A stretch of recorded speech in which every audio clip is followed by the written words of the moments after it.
Pada ciri polifagia, biasanya itu kita mudah lapar, nafsu makan itu di atas normal. Lalu bagaimana untuk menanganinya? Yang penting mengetahui diabetes mellitus demi kesehatan kita. Ternyata pada tahun 2021 soal UTBK keluar tentang diabetes mellitus, tentang hormon insulin.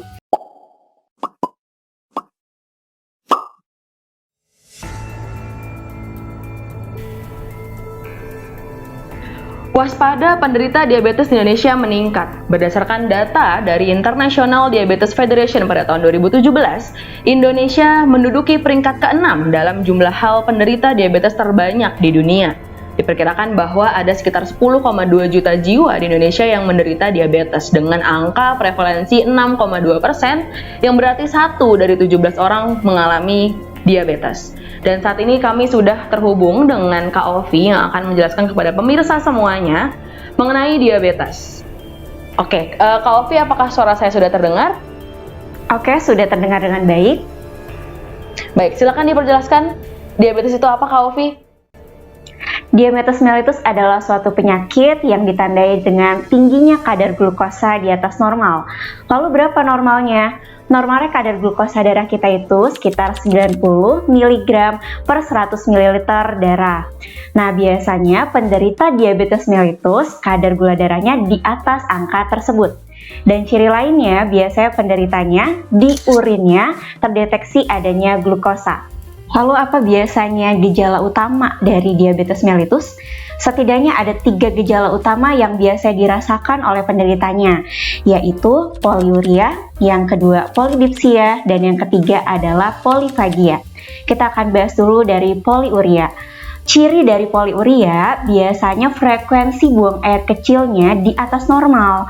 Lalu angka normalnya berapa? Biasanya kita buang air kecil secara normal dalam sehari itu sekitar 4-8 kali. Jika frekuensinya melebihi angka tersebut, mungkin kita perlu waspadai. Lalu yang kedua tadi ada polidipsia.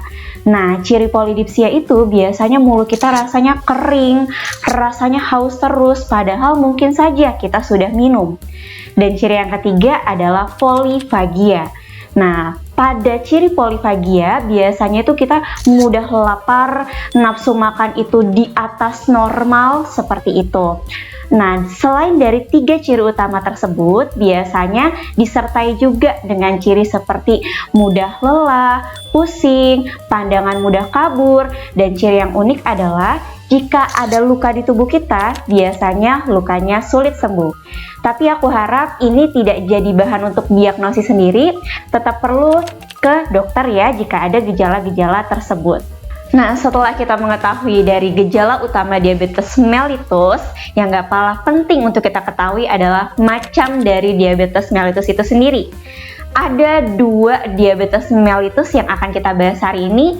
Yang pertama, diabetes mellitus tipe 1 dan diabetes mellitus tipe 2.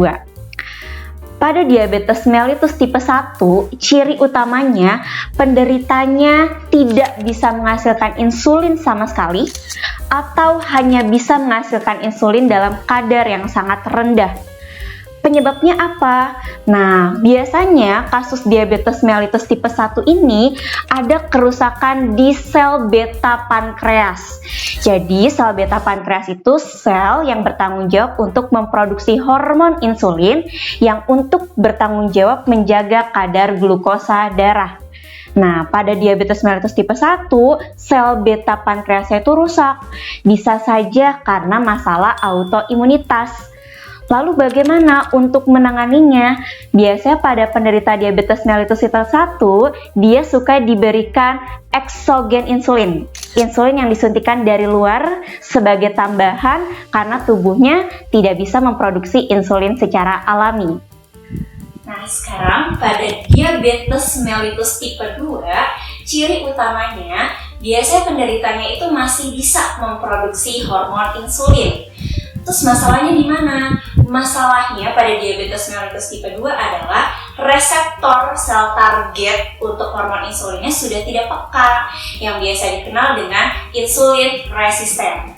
Jadi ada kemungkinan pada penderita diabetes mellitus tipe 2 kadar gula darahnya di atas normal. tapi bisa jadi kadar insulinnya masih dalam batas normal. Lalu hormon apa saja di tubuh kita yang bertanggung jawab untuk menjaga keseimbangan kadar gula darah? Ada 2 hormon nih, yaitu insulin dan glukagon.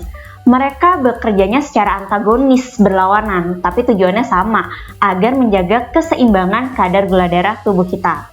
Hormon yang pertama kita bahas adalah hormon insulin. Nah, hormon insulin ini dihasilkan oleh sel beta pankreas. Fungsi dari hormon insulin itu meningkatkan difusi terfasilitasi glukosa. Simpelnya apa? Agar glukosa bisa mudah masuk ke dalam sel. Kalau glukosa bisa masuk ke dalam sel, sehingga kadar gula darah bisa turun seperti itu. Jadi fungsi insulin simpelnya menurunkan kadar gula darah, ya. Dan cara kedua insulin untuk menurunkan kadar gula darah yaitu dengan cara mengkonversi kelebihan glukosa darah kita diubah sama dia ke dalam bentuk glikogen. Gula yang bisa disimpan di sel otot ataupun di sel hati. Itulah 2 cara insulin untuk menurunkan kadar gula darah. Kita sudah tahu tuh kalau hormon insulin itu fungsinya untuk menurunkan kadar gula darah. Terlalu turun juga nggak akan baik kan? Maka sekarang lawan dari insulin yaitu hormon glukagon. Glukagon ini bertanggung jawab untuk meningkatkan kadar gula darah. Dengan cara apa? Dengan 2 cara nih.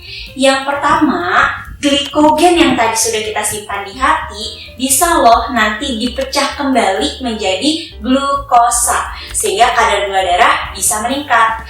Proses pengkonversian glikogen jadi glukosa itu namanya glikogenolisis. Nah, sekarang cara kedua glukagon untuk meningkatkan kadar gula darah yaitu dengan cara mengubah senyawa-senyawa yang bukan karbohidrat, misalnya seperti asam laktat.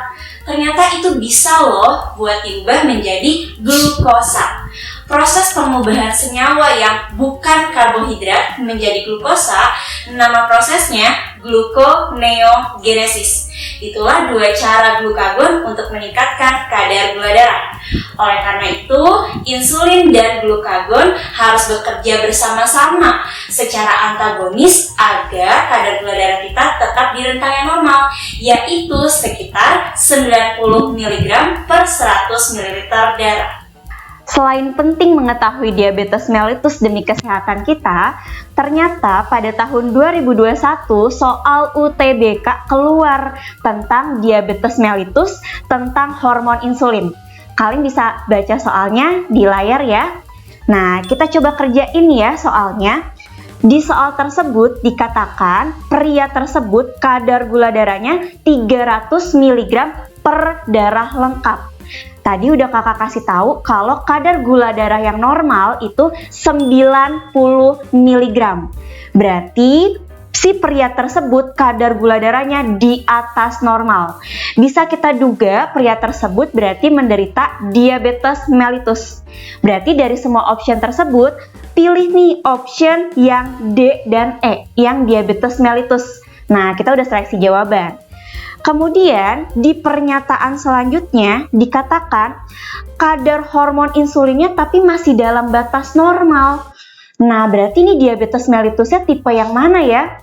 Tadi sudah kakak singgung kalau diabetes mellitus tipe 1, sel beta pankreasnya itu benar-benar tidak bisa ngasilin insulin atau ngasilin insulin dalam kadar yang sangat rendah. Berarti diabetes mellitus tipe 1 pasti insulinnya tidak normal kadarnya, pasti rendah. Sementara diabetes mellitus tipe 2, dia sel pankreasnya sebenarnya masih bisa memproduksi insulin. Jadi ada kemungkinan insulinnya masih dalam batas normal. Hanya saja sel targetnya, reseptornya sudah tidak peka, resistensi insulin.